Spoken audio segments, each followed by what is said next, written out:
누구나 그리스도인이 될 수 있습니다. 하지만 모두가 그리스도인답게 살지는 않습니다. 그리스도인은 예수 그리스도를 믿으면 누구나 될 수 있죠.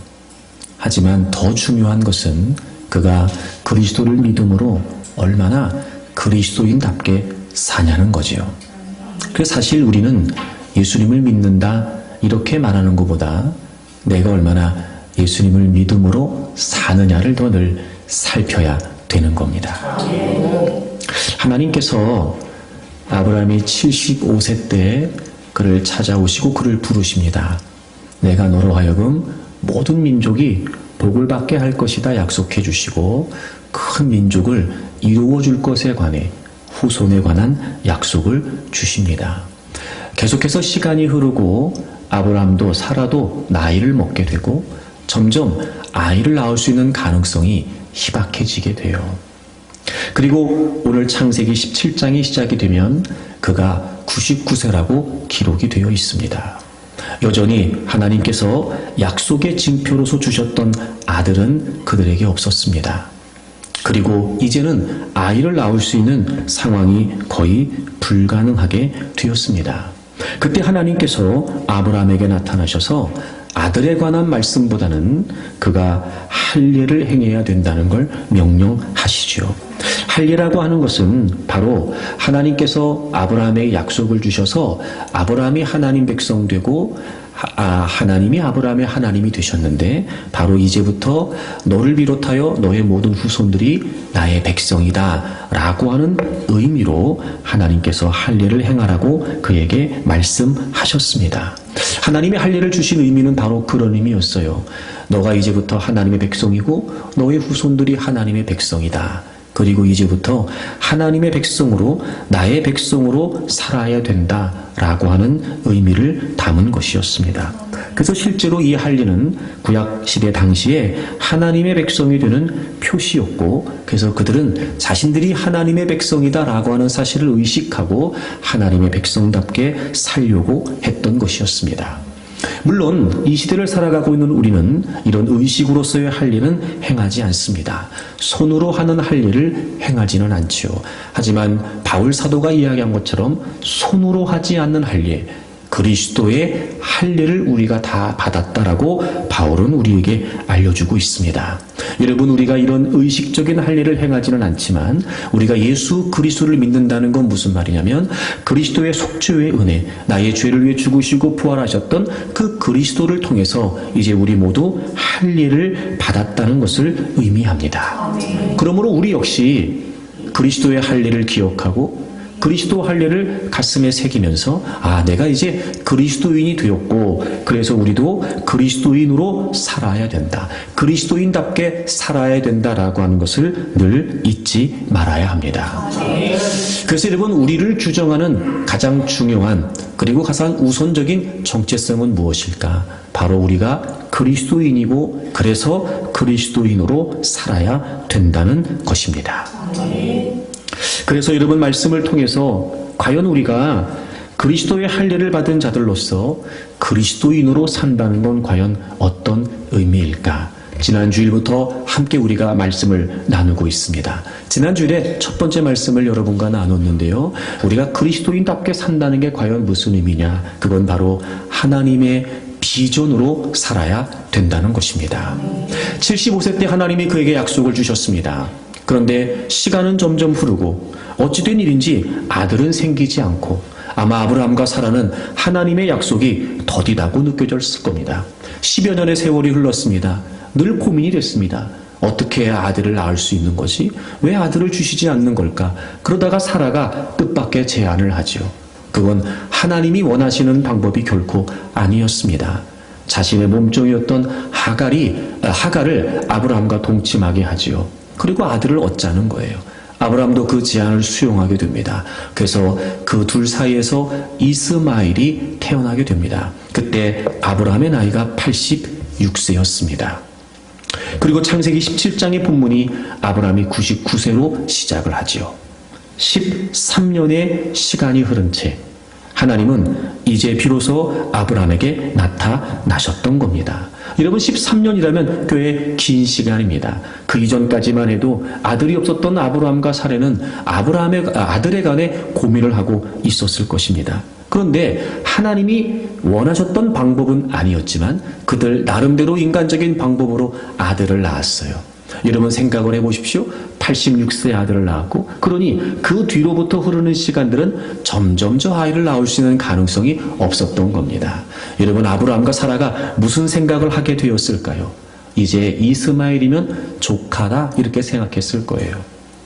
점점 그렇게 생각을 하면서 하나님이 나에게 주신 약속을 이렇게 이루시나 보다 라고 하는 마음도 굳어져 가지 않았을까요? 그렇게 13년 동안 아무 일도 일어나지 않았습니다. 아니 이제는 아무 일이 일어나지 않았으면 좋았을지도 몰라요. 그리고 이제 아들이 생겼으니까 이제 그럭저럭 살면 되겠다라고 생각을 했는데 13년이 흐르고 아브라함이 99세 때 하나님이 그에게 나타나셨던 겁니다. 왜 나타나셨을까요? 하나님은 분명히 그에게 다시 말씀하세요. 나와 너 사이에 내 언약을 둔다. 내 언약을 둔다. 여러분 그 내 언약이라고 하는 말을 반복해서 하나님께서 사용하시면서 애초에 창세기 12장에서 아브라함을 부르셨을 때 주셨던 그 약속을 다시 하나님이 기억하게 하셨던 겁니다. 다시 말하면 이런 말씀 아니었을까요? 내가 너에게 약속을 주고 그 약속을 이렇게 이루어가려고 했던 건 아니었다는 거예요. 여전히 나는 내 방식대로 그리고 내 방법대로 너를 통해 내가 너에게 준 약속을 이루어 가시겠다라고 하는 의미가 아니었을까요? 그래서 하나님은 덧붙여 그 약속을 주신 하나님이 지금 다시 나타나셔서 그 약속을 상기시키시는 하나님이 어떤 분이신지에 관해서도 분명히 말씀하세요. 나는 전능한 하나님이다 이렇게 말입니다. 더 이상의 아들은 그들에게 필요 없다고 생각했는지 모릅니다. 그렇게 이스마엘이 충분하다고 생각했을지도 모릅니다. 아니 그랬습니다. 하나님께서 재차 아들을 주시겠다고 약속하셨을 때 아브라함은 그 하나님 말씀을 비웃기까지 하죠. 그리고 하나님께 이렇게 말씀드려요. 하나님 이스마엘이나 하나님 앞에서 잘 살면 좋겠습니다 라고 얘기하는 걸 보게 되면 이제 그들은 하나님의 약속, 하나님의 뜻, 하나님의 비전 이런 것보다는 그저 인간적인 방법으로 시도해서 낳은 아들 이스마엘 그거면 좋겠던 겁니다. 그렇게 하나님께서 하나님의 약속을 이루어 가실 거라고 생각했던 거죠. 하지만 여러분 그건 아브라함의 생각이었을 뿐 하나님의 생각은 아니었고 아브라함의 계획이었을 뿐 하나님의 계획은 아니었던 거예요. 그렇게 그의 믿음이 13년 동안 잠들어 있었습니다. 하지만 하나님은 포기하지 않으셨고 그런 아브라함을 버리지 않으셨고 다시 아브라함에게 찾아오셔서 자신이 전능하신 하나님이라고 하는 사실을 말씀하시면서까지 이제 하나님이 주신 약속을 하나님의 계획대로 하나님의 뜻대로 이루시기 위해 잠들어 있었던 아브라함의 믿음을 깨워 주시는 거였습니다. 그리고 다시 하나님의 약속을 주시면서 그 하나님의 약속을 따라 아브라함이 살아야 된다는 걸 말씀하고 계시는 거였습니다. 그렇습니다. 여러분 우리가 하나님 백성답게 산다는 게 과연 무슨 말일까? 여러분 하나님의 비전으로 사는 겁니다. 여러분은 이스마엘을 바라보고 사십니까? 아니면 이삭을 꿈꾸며 사십니까? 이스마엘이라고 하는 여러분 나름대로의 계획과 생각과 의지를 가지고 사십니까? 아니면 이삭이라고 하는 하나님의 계획과 하나님의 비전을 품고 살고 계십니까? 혹시 여러분 하나님의 약속, 하나님의 비전과 상관없이 나름대로 여러분이 그리고 있는 여러분의 인생의 그림대로 살고 있는 건 아닙니까? 아니 여러분 점점 그렇게 살아오면서 이미 굳어진 채 하나님의 약속, 하나님의 비전은 이제 나하고는 상관이 없어. 내가 이 나이에 무슨, 내가 이 상황에 무슨, 아이고 그냥 살던 대로 살면 되지. 여러분 그런 건 아닙니까? 하지만 우리가 하나님께서 다시 아브라함을 찾아오시는 모습을 보게 되면 하나님은 반드시 하나님의 약속을 지키시고 이루신다는 것입니다. 물론 아브라함은 실패하기도 했습니다. 의심도 했습니다. 좌절하기도 했습니다. 그래서 실수를 저지르기도 하죠. 하지만 하나님은 그런 아브라함을 포기하시지 않습니다. 아브라함을 향하셨던 하나님의 계획과 하나님의 비전을 거두지 않으셨습니다. 그렇게 실수, 실패를 반복하고 의심하고 있었던 아브라함을 하나님은 버리지 않으셨습니다. 무슨 일이 일어날 수 있을까? 아무런 기대도 없고 그럼에도 불구하고 하나님은 다시 그에게 나타나셔서 그를 깨우시며 하나님의 약속을 다시 상기시켜 주셨습니다. 여러분, 지금을 살아가고 있는 우리에게 필요한 것이 과연 무엇일까요? 그래, 우리 나름대로 그럭저럭 살고 있다고 말할 수 있습니다. 사는데 문제 없다고 말할 수도 있겠죠. 그냥 이렇게 사는 게 다라고도 말할 수 있을 것입니다. 하지만 여러분, 그건 우리의 입장이고 우리의 생각이고 우리의 계획일 뿐, 과연 여러분의 인생을 향하신, 여러분을 이 땅에 존재케 하시는 하나님의 분명한 계획과 비전에 과연 부합한 인생을 살고 있는 건지. 여러분, 이럴 수도 있지 않을까요? 하나님의 약속을 믿지 않는 건 아니에요. 믿기는 믿습니다. 하지만 우리는 현실의 상황을 더 의지하게 되는 겁니다.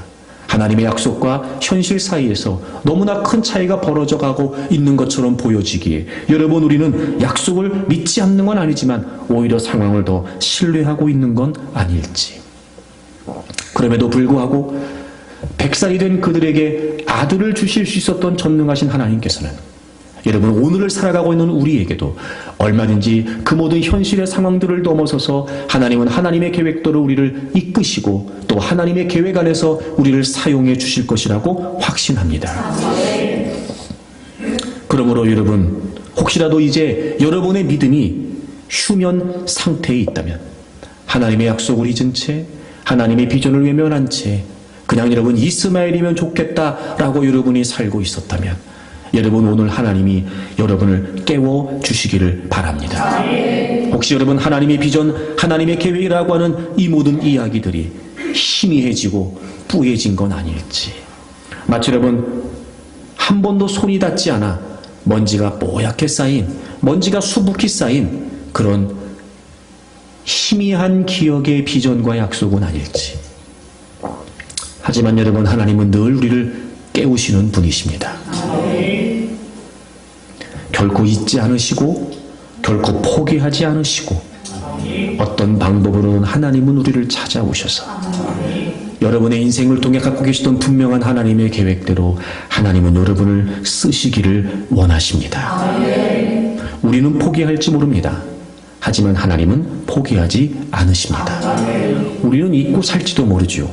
하지만 하나님은 잊지 않으십니다. 여러분, 그러므로 혹시라도 이제까지 이 하나님의 약속, 이 하나님의 비전과 상관없이 신앙의 잠을 자고 있었다면, 여러분, 우리가 오늘 또 우리에게 주시는 말씀을 통해 다시 깨어나고 회복되는 은혜가 있기를 바랍니다. 특별히 지난주에 말씀을 드렸던 것처럼 하나님이 기대하시는 건 개인이 아니고 바로 교회 공동체입니다. 하나님 우리를 여기에 모으셨다는 것은 분명한 하나님의 이유가 있기 때문입니다. 우리 교회를 통해 하나님께서 이루시기를 원하시는 그 분명한 비전, 여러분, 그 비전을 감당할 수 있도록 하나님은 우리를 여기에 모아 주신 겁니다. 여러분, 교회의 비전을 깊이 있게 고민하고 생각하고 기도하면서 그 비전이 여러분의 비전이 될 수 있도록 하십시오. 여러분의 비전으로 잉태하십시오. 그리고 해산의 고통을 앓듯 여러분의 비전으로 출산되기 위해 기도하십시오. 과연 내가 무엇을 할 수 있을까? 하나님이 내게 주신 남다른 재능과 언사를 통해 과연 내가 어떻게 하나님의 비전을, 우리 교회 공동체에 허락하신 하나님의 비전을 감당해 갈 수 있을까? 여러분, 고민하고 그리고 기도하며 하나님의 지혜를 구할 때 하나님은 반드시 우리를 통해 그리고 여러분들을 통해 하나님의 역사를 이루어 주시리라고 믿습니다. 그러니 여러분, 이제 우리 모두 그리스도인이 되었기에 하나님의 백성으로서 이제 우리는 하나님의 비전으로 살 수 있기를 바랍니다. 두 번째, 여러분, 하나님 백성답게 산다는 게 무슨 의미일까요? 다시 오늘 본문을 좀 살펴보도록 하죠. 창세기 10장을 보시면 11절에 할례가 이렇게 하는 것이라고 하나님이 말씀하세요. 11절을 보시면 너희는 포피를 베어라 이렇게 말씀하세요. 포피를 베어라.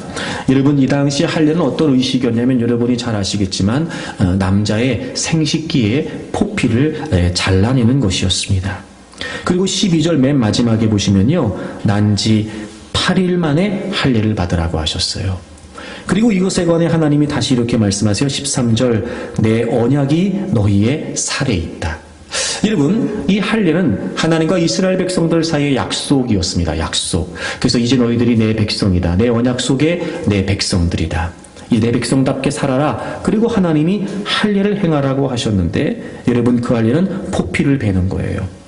난지 8일 만에 할례를 행하라고 하셨습니다. 그리고 내 언약이 너희의 살에 있다 이렇게 말씀하십니다.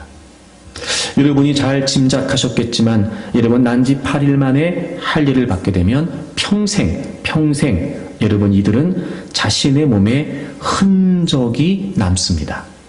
흔적이 남습니다. 하나님의 백성이라고 하는 흔적이죠. 하나님의 백성이라고 하는 표시를 그들은 평생 갖고 살게 됩니다. 그렇게 살라는 거예요. 난지 8일이 되면 무조건 할례를 행해서 평생을 그 몸에 하나님의 백성이라고 하는 흔적을 갖고 살라는 거예요. 여러분 그렇습니다.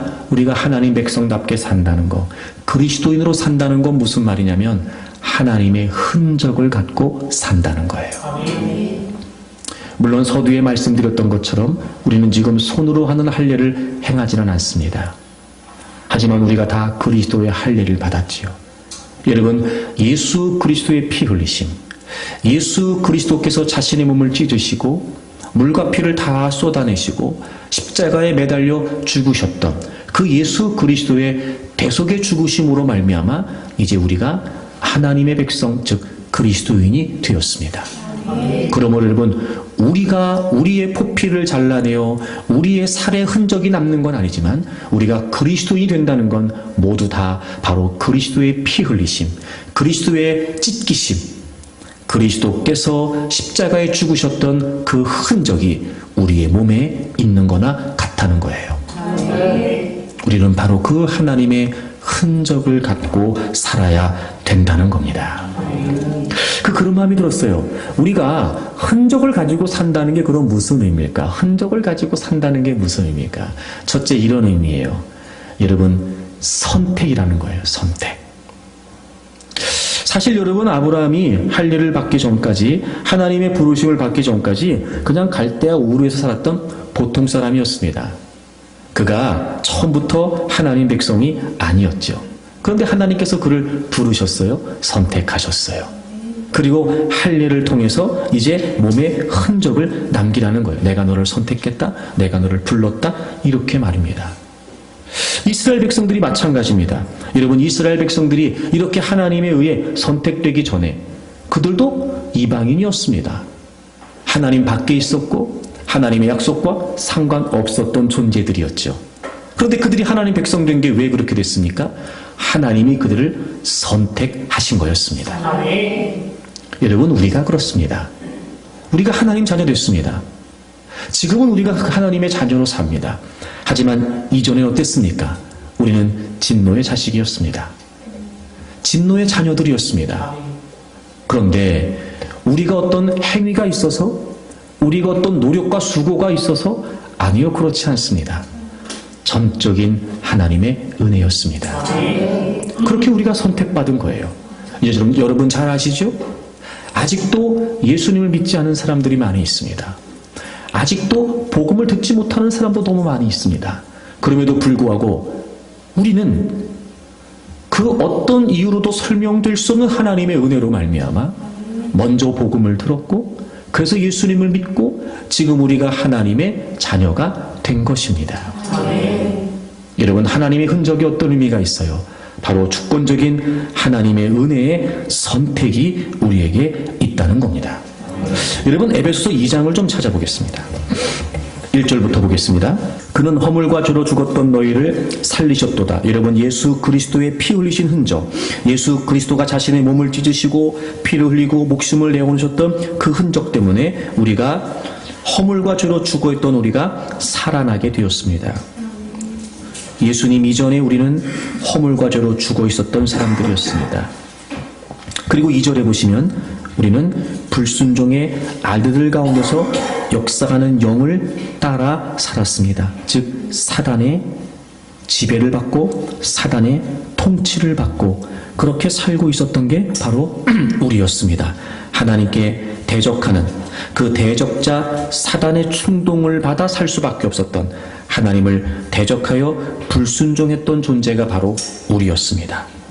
3절에 보시면 맨 마지막에 우리는 본질상 진노의 자녀라고 되어 있습니다. 인간 본성에 내재되어 있는 죄악된 본성을 말하죠. 죄성을 말해요. 이게 무슨 말이냐면 진노의 자녀라고 하는 말은 그러므로 우리는 하나님의 진노를 받아 마땅하다는 거예요. 하나님의 진노를 받아 마땅하다. 여러분 보세요. 하나님을 대적했어요. 그래서 우리는 하나님의 진노를 받아 마땅해요. 그 심판과 저주와 멸망을 면할 수가 없었어요. 그런데 4절부터 보실까요? 긍휼이 풍성하신 하나님이 우리를 사랑하신 그 큰 사랑을 인하여. 여러분 다른 이유가 없어요. 너무 긍휼이 풍성하신 하나님이 우리를 사랑하신 그 사랑 때문이었어요. 그래서 5절에 보세요. 허물로 죽은 우리를 그리스도와 함께 살리셨고 너희는 은혜로 구원을 받은 것이라. 어떻게 구원받았다고요? 은혜로 구원받았다. 8절에 보시면 너희는 그 은혜에 의하여 믿음으로 말미암아 구원을 받았다는 거예요. 사랑으로 은혜로. 그리고 여러분 9절을 보시면 행위에서 난 것이 아니니 이는 누구든지 자랑하지 못하게 함이라. 아멘. 여러분 우리는 죄와 사단의 권세 아래 하나님을 대적하고 하나님의 진노를 면할 수 없는 존재였어요. 그런데 하나님이 우리를 선택하셨지요. 은혜였고 사랑이었어요. 우린 자랑할 수 있는 게 아무것도 없었어요. 왜냐하면 우리의 행위, 우리의 노력, 우리의 수고가 아니었기 때문이에요. 그래서 여러분 하나님의 흔적을 갖고 산다는 건 무슨 의미냐면 이 은혜의 선택을 기억하고 산다는 거예요. 선택은 은혜입니다. 선택은 감사입니다. 예수 그리스도 이전에 내가 어떤 존재였으며 그런 나를 예수 그리스도께서 선택해 주셨다는 것. 그분께서 몸을 찢으시고 그분께서 피를 흘리시면서 그분께서 흔적을 남기시면서 여러분 우리를 선택하셨다는 것. 여러분 이건 우리에게 주어진 사랑이고 은혜였습니다. 그러므로 여러분 우리가 하나님의 흔적을 갖고 산다는 건 무슨 의미냐면 그래서 이제부터 우리는 은혜가 이유가 되는 거예요. 은혜가 이유가 되는 거예요. 이런 표현도 할 수 있겠죠. 은혜를 은혜로 아는 만큼 그리스도인답게 사는 거예요. 은혜를 은혜로 깨달은 만큼 그리스도인답게 살 수 있죠. 왜 그렇게 살아야 됩니까? 왜 내가 그렇게 살아야 되죠? 은혜 때문입니다. 우리를 선택하신 은혜 말이에요. 우리를 선택해 주신 그 사랑 말입니다. 그래서 그렇게 사는 거예요. 그래서 여러분 우리가 하나님 백성답게 산다는 건 은혜가 이유가 되게 하는 거예요. 그래서 여러분 이 은혜가 분명해지면 우리에게 한 가지 주어지는 결과가 있어요. 그게 뭐냐면 주도적인 관심이 바뀌는 거예요. 여러분 고린도후서 5장을 좀 찾아보실까요? 고린도후서 5장 14절 15절 신약성경 291페이지입니다. 우리 다 같이 읽겠습니다. 그리스도의 사랑이 우리를 강권하시는도다. 우리가 생각하건대 한 사람이 모든 사람을 대신하여 죽었은즉 모든 사람이 죽은 것이라. 그가 모든 사람을 대신하여 죽으심은 살아있는 자들로 하여금 다시는 그들 자신을 위하여 살지 않고 오직 그들을 대신하여 죽었다가 다시 살아나신 이를 위하여 살게 하려 함이라. 아멘. 여러분 15절만 보게 되면 이것처럼 우리에게 부담되고 어려운 일이 없어요. 이게 억지로 되는 게 아니거든요. 그러니까 나를 위해 살았던 우리가 이제 다시는 나를 위해 살지 않고 오직 우리를 위해 죽었다가 다시 살아나신 즉 예수님을 위해 살게 된다는 거예요. 근데 여러분 이렇게 되는 과정, 이렇게 되는 결과가 뭐냐면 바로 14절 때문이에요. 그리스도의 사랑이 우리를 강권하신다는 거예요. 강요가 아니에요, 여러분. 강요가 아니에요. 강권하신다는 거예요. 다시 말하면 이런 거죠. 정말 예수 그리스도의 은혜를 깨닫게 되면 그 은혜 때문에 그 은혜가 우리에게 강력한 동기가 되고 그 은혜가 우리에게 강력한 이유가 되어서 이제는 나의 주된 관심이 나였는데 이제는 그 은혜 때문에 주된 관심이 누가 되시는 거예요? 주님이 되시는 거예요. 모든 우리의 삶의 이유와 동기가 나를 위하여, 나를 위하여, 나를 위하였는데 이제 내가 은혜로 선택받았다는 사실을 깨닫는 거예요. 죄와 사단의 권세에 있었던, 종노릇하고 있었던, 죄의 지배를 받고 있었던 나를 기꺼이 주님께서 대속의 죽으심으로 말미암아 우리를 건져주신, 그래서 우리 하나님의 자녀 삼아주신 그 하나님의 흔적, 그 은혜의 선택을 정말 깨닫게 되면 그 은혜의 선택이 우리의 삶의 강력한 이유와 동기가 되는 거예요. 그래서 이제 우리의 주도적인 관심이 바뀌게 되는 거죠. 주님을 위해, 주님의 기쁨을 위해, 주님의 영광을 위해, 주님의 유익을 위해, 주님을 위해, 주님을 위해. 그래서 여러분, 교회를 출입하면서도 교회에 나오는 여러 가지 많은 이유가 있겠다 싶은 생각이 들어요. 정말 주님께 집중하는 사람이 있는가 하면 종교적인 일에 관심이 있는 거예요. 주님에게 대한 관심이 아니고 종교 생활에 대한 관심인 거죠. 예배도 그럴 수 있을 거라고 생각이 돼요. 주님 때문에, 주님의 은혜 때문에, 주님을 더 알고 싶어서가 아니라 예배라고 하는 행위를 통해 내가 그 무언가를 더 원하게 되는 경우도 있을 거예요. 주님이 이유가 되고 주님이 동기가 되는 게 아니라 내가 다른 사람에게 어떻게 비추어질까? 다른 사람 눈이 더 의식되는 거예요. 교회를 나오는 다양한 많은 이유들이 있지 않을까요? 그것만 봐도 알 수 있지요.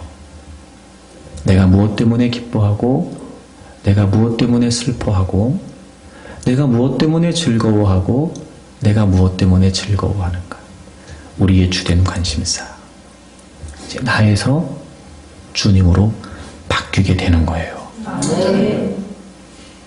그래서 정말 이 구속의 은혜를 내가 선택받은 하나님의 주권적인 은혜로 말미암아 선택받은 하나님의 백성이 되었다는 사람은 주된 관심이 나에서 주님으로 옮겨가기 때문에 여러분 신앙의 여러 가지 많은 이유와 목적이 달라지겠죠. 전에는 주님 저를 위해 이렇게 해주세요 라고 했다면 이제 우리의 주된 관심사가 주님이 되었다면 주님께서 원하시는 곳에 주님께서 원하시는 대로 주님께서 기뻐하시는 대로 이렇게 바뀌겠죠. 조금 더 여러분 콕 집어서 얘기해 볼까요? 주님을 위한다고 하는 명분을 앞세워 여전히도 내가 주된 관심으로 살 수 있습니다. 주님의 뜻이라고 하는 것을 빌미 삼아 여전히도 내가 원하는 것을 주장할 수 있습니다. 우리가 얼마나 많은 순간에 그렇게 하는지 몰라요. 하지만 여러분, 은혜의 선택을 정말 깨닫는다면 이제 우리의 주된 관심은 내가 아니라 주님이 되는 거예요. 그래서 여러분, 이제부터는 은혜가 이유되어 사십시오.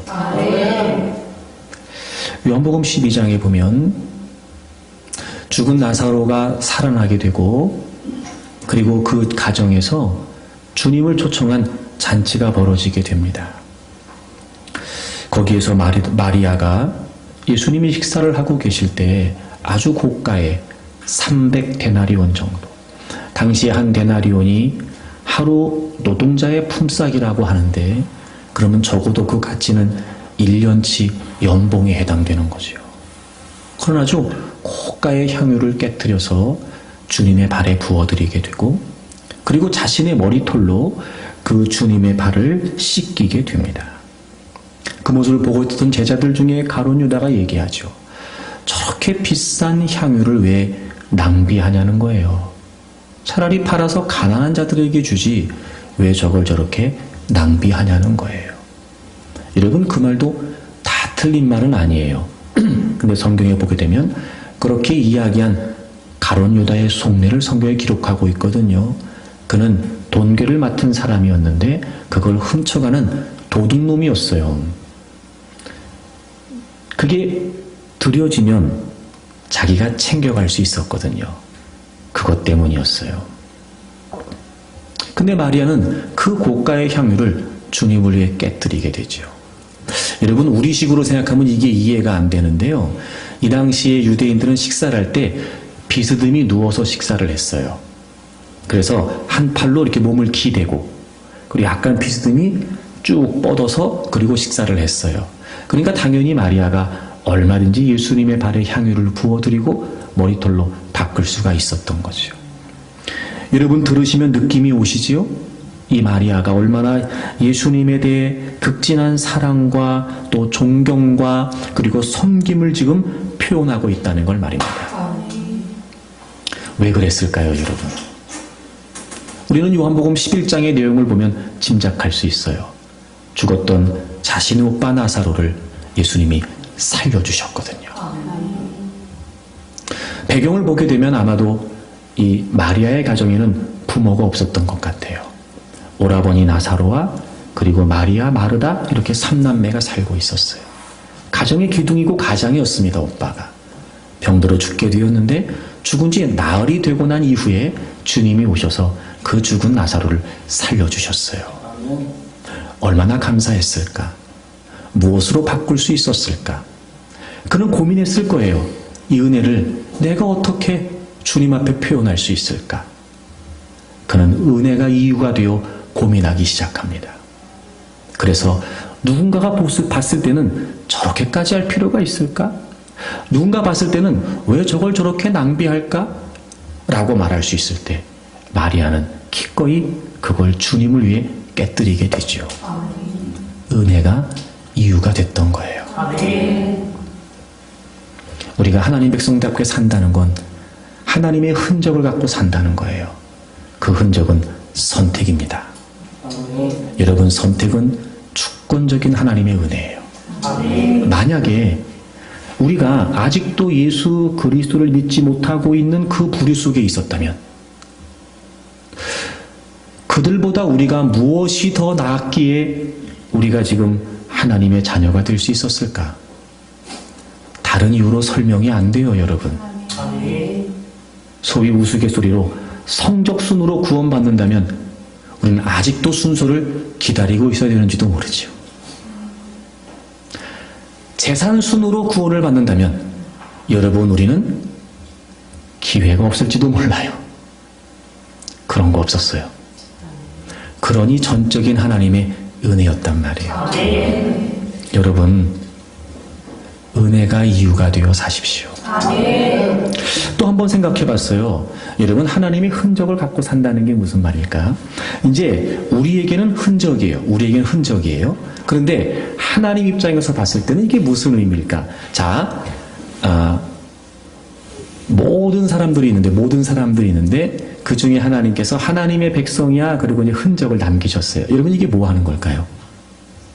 왜 하나님이 표시를 하시는 걸까요? 구분하시는 거예요. 여러분, 우리도 왜 이렇게 비슷한 것들이 다른 사람들 것과 이렇게 막 섞여 있을 때 내 것을 잘 알아보기 위해서 뭐 하냐면 표시해요. 체크한단 말이에요. 그래서 딱 보면 아, 이거 내 거야. 이렇게 다양하게 섞여 있는 것들 중에서 구분하려고, 그렇죠? 구분하려고 표시해 놓는 거예요.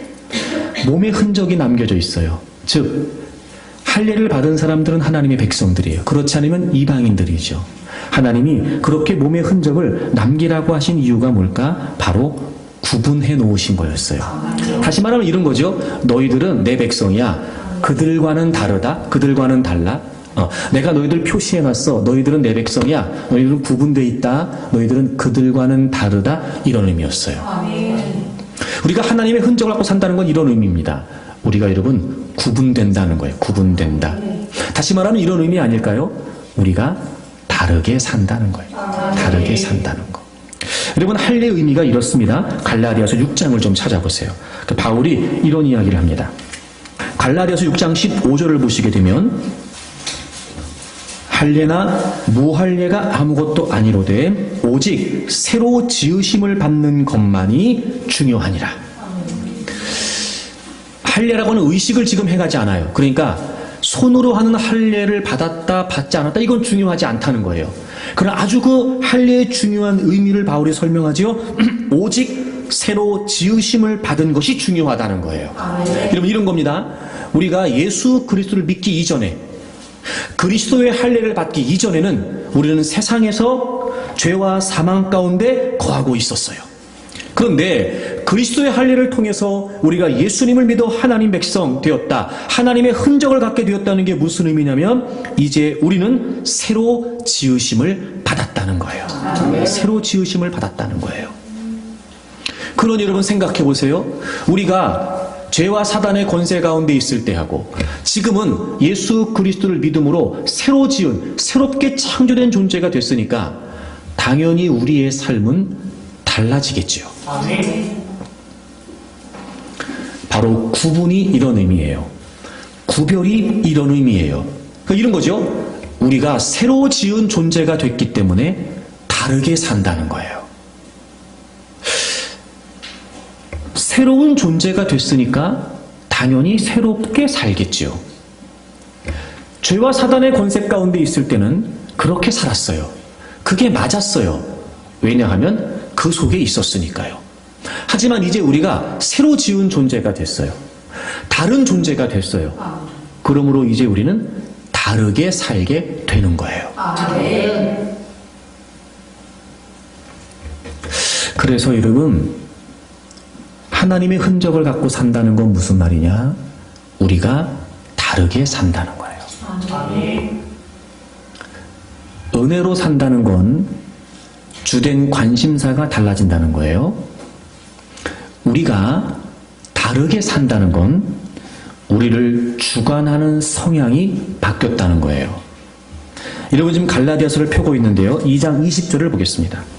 우리가 잘 아는 내용, 갈라디아서 2장 20절. 우리 다 같이 한번 읽어볼까요?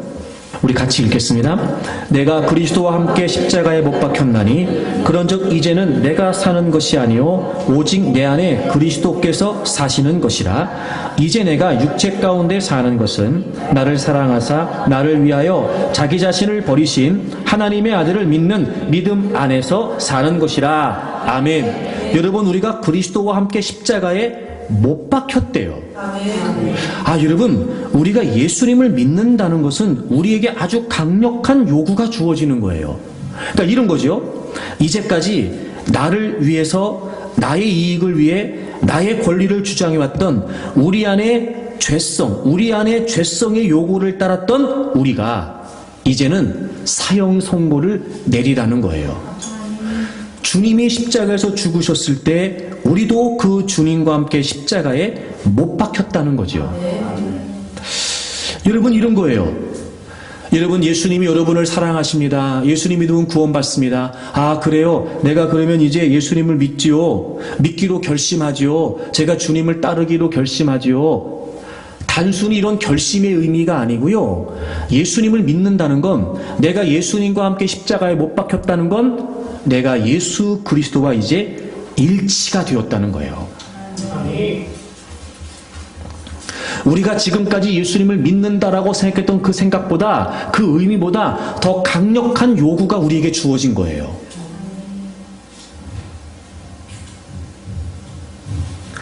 물론 우리의 모습은 그대로 있습니다. 하지만 우리의 옛사람은 십자가에서 죽었고 이제 내 안에 그리스도께서 사십니다. 바울은 로마서에서 그리스도의 영이 우리 안에 있다 그러고 성령님이 우리 안에 거하신다 그래요. 우리의 모습은 그대로 있어요. 하지만 죄의 지배를 받고 있었던 우리의 성향이, 우리를 주도했던 죄의 성향이 주님의 십자가에 일치됨으로 말미암아 이제는 다 죽었어요. 그리고 이제 우리의 삶을 주관하는 성향은 바로 예수 그리스도세요. 성령님이시라고요. 우리의 주된 관심이 바뀌는 것뿐만 아니라 우리를 주관하는 성향이 바뀌었다는 걸 우리가 알아야 돼요. 그러므로 여러분 우리는 나의 모습은 그대로 있을지 모르지만 이제 우리 안에 우리를 주관하는 성향이 근본적으로 달라지게 됐고 더 이상 죄악된 본성이 우리에게 요구했던 이 죄의 권리는 이미 다 사라졌다는 걸 우리가 알아야 돼요. 그리고 이제 우리 안에 거하시는 그리스도, 우리 안에 거하시는 그 그리스도의 영이 우리를 주관하는 성향이 된 거예요. 하나님의 흔적을 갖고 산다는 건 바로 이런 의미였어요. 쉬운 말로 표현하면 기준이 달라진 거예요. 기준이 달라진 거예요. 새로운 존재가 됐으니까, 우리 안에 그리스도께서 거하시니까 당연히 우리의 인생의 기준이 바뀌었겠죠. 그러므로 여러분, 우리가 하나님의 흔적을 갖고 산다는 건 이제 우리의 기준이 달라졌다는 것을 의미합니다.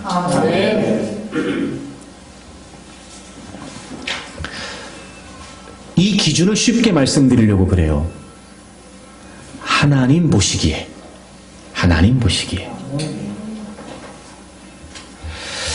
사무엘하 11장과 12장에 보게 되면 너무 안타까운 다윗의 이야기가 등장합니다.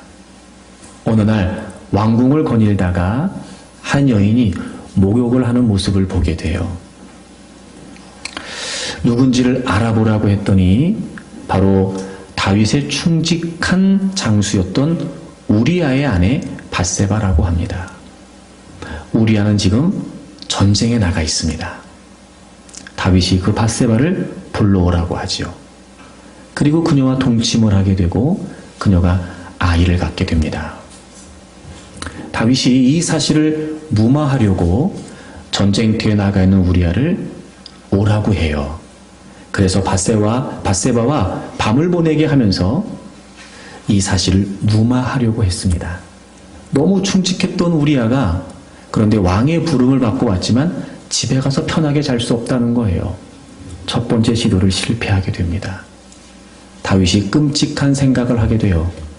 더 극렬한 전쟁터에 앞장 세워서 우리아를 죽게 만들어 버립니다. 그래서 실제로 우리아가 죽게 되지요. 그리고 다윗은 그 밧세바를 자신의 아내로 취합니다.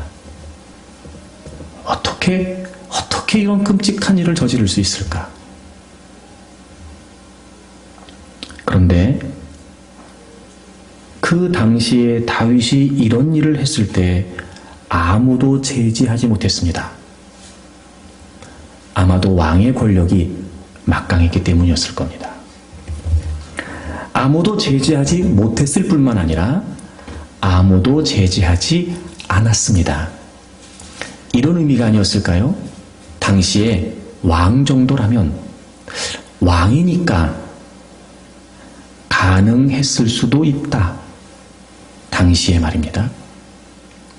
왕이니까 수긍이 될 수도 있었고 왕이니까 묵인하고 넘어갈 수도 있었다. 당시에는 그랬을지도 몰라요. 하나님께서 나단 선지자를 보내서 다윗을 책망하십니다. 그때 하나님이 이렇게 말씀하세요. 여러분 사무엘하 11장을 찾아보세요.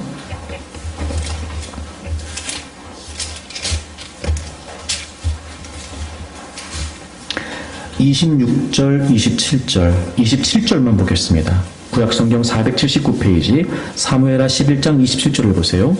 그 장례를 마침에 다윗이 사람을 보내 그를 왕궁으로 데려오니 그가 그의 아내가 되어 그에게 아들을 낳으니라. 그 다음 보세요. 다윗이 행한 그 일이 여호와 보시기에 악했어요. 그 누구도 제지할 수 없었습니다. 왕의 힘이 있었거든요. 그 누구도 제지하지 않았습니다. 왕이라면. 그런데 하나님은 그것에 관해 지적하십니다. 하나님 보시기에 악했다는 거예요.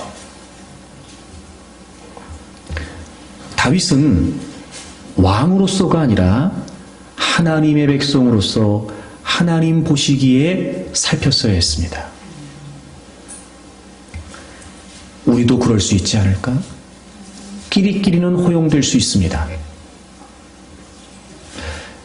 그런 생각을 가진 사람들끼리는 몇 사람의 지지를 받을 수도 있습니다. 시대가 그러니까, 세상이 그러니까 사람들이 보기에는 뭐 굳이 그렇게 그 정도는 괜찮아 라고도 할 수 있습니다. 하지만 우리는 기준이 달라졌습니다. 아멘. 하나님의 흔적이 우리에게 있거든요. 아멘. 그리스도의 흔적이 우리에게 있거든요. 우린 구별된 존재들이거든요. 아멘. 새로운 존재가 됐거든요. 기준이 달라야 했습니다. 다윗이 왕으로서는 당시에 허용될 수 있는 일이었을지 모르지만, 묵인될 수 있는 일이었을지 모르지만, 그가 하나님의 사람으로서, 하나님 백성으로서 하나님 보시기에는 그게 너무 악한 일이었다는 거예요. 뿐만 아니라 하나님이 나단 선지자를 통해서 다니엘에게 이런 말씀까지 하세요. 여러분 12장에 가시면 7절부터 보세요. 12장 7절. 나단이 다윗에게 이르되 당신이 그 사람이라 이스라엘 하나님 여호와께서 이와 같이 이르시기를 내가 너를 이스라엘 왕으로 기름 붓기 위하여 너를 사울의 손에서 구원하고 내 주인의 집을 내게 줬고 내 주인의 아내들을 내 품에 두고 이스라엘과 유다 족속을 내게 맡겼느니라. 만일 그것이 부족하였을 것 같으면 내가 내게 이것저것을 더 주었으리라.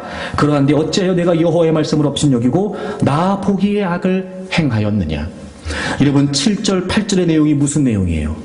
다윗, 너 내가 이렇게까지 은혜를 주지 않았냐? 너 부족하다 그러면 내가 더 줄 수도 있었어. 그런 은혜를 알고 있는 네가 어떻게 나 보기에 악을 행할 수 있겠냐는 거예요. 다윗은 왕이 될 수 있는 처지가 결코 아니었습니다. 그럼에도 불구하고 하나님이 그에게 전적인 은혜를 베풀어 주셨지요. 은혜 때문에라도 다윗은 이러면 안 됐습니다. 하나님 백성 때문이라도, 백성이 이유로서라도 그는 이렇게 하면 안 됐던 거였습니다. 그런 다윗은 하나님 보시기에 하나님 베푸신 은혜로 정말 큰 범죄를 저지르고 맙니다. 하나님 백성답게 산다는 거, 은혜로 사는 거예요. 아멘. 은혜를 이유로 사는 겁니다. 아멘. 다른 이유가 아니에요. 여러분, 은혜 때문입니다. 아멘. 나의 주된 관심사가 나에서 주님으로 바뀌는 거죠. 그러니 누가 보기에는 저렇게까지 할 필요가 있을까? 과연 저게 가능할까? 저렇게 살면서 저게 할 수 있는 일일까? 저렇게 드릴 수 있을까? 저렇게 충성할 수 있을까? 라고 말할지 모르겠지만 여러분, 그는 은혜가 이유가 되니까요. 아멘. 끼리끼리는 통용될 수 있을지 모르지요. 몇 사람들은 내가 하는 그런 일에 관해 토를 달지 않을 수 있을 겁니다. 아니 뭐 이 정도는 허용될 수 있지, 묵인될 수 있지 라고 말할 수도 있겠지요. 하지만 여러분, 하나님 보시기에 아닙니다. 우린 기준이 바뀌었거든요. 하나님의 흔적으로 산다는 건 내가 구분된 존재가 되었기에 기준이 달라졌다는 걸 의미하는 거예요. 하나님 백성답게 산다는 거, 하나님의 비전으로 사는 겁니다. 그리고 하나님의 흔적으로 사는 겁니다. 선택받았기에 이제 은혜를 이유로 삽니다. 새로운 존재가 됐기에 다른 기준으로 삽니다. 사랑하는 여러분, 누구나 그리스도인이 될 수 있습니다. 하지만 모두가 그리스도인답게 살지 않습니다. 물론 그 누구라도 완벽하게 하나님 앞에 살 수 있는 사람은 아무도 없습니다. 그럼에도 불구하고 우리가 예수 그리스도의 십자가 앞에 그분이 나의 주인 되셨고 그분이 내 안에, 내가 그분 안에 있는 진정한 믿음의 사람이 되었다는 사실이 분명하다면 여러분, 우리는 그리스도인답게 살려고 힘써야 합니다. 하나님의 비전으로 사십시오. 하나님의 흔적을 갖고 사십시오. 그래서 여러분, 이 땅에 존재하는 동안 하나님의 뜻을 이루어드리고, 그래서 하나님을 영화롭게 하고, 그래서 많은 사람들로 하여금 여러분 때문에 하나님이 하나님 되심을 알게 되고, 그리고 여러분을 통해 많은 사람들이 다시 하나님 앞으로 돌아오게 되고, 여러분, 우리가 주님 앞에 섰을 때 정말 주님을 믿는 자답게 살았다라고 하는 칭찬을 들을 수 있는 하나님의 백성답게 사는 저와 여러분들이 되기를 바랍니다.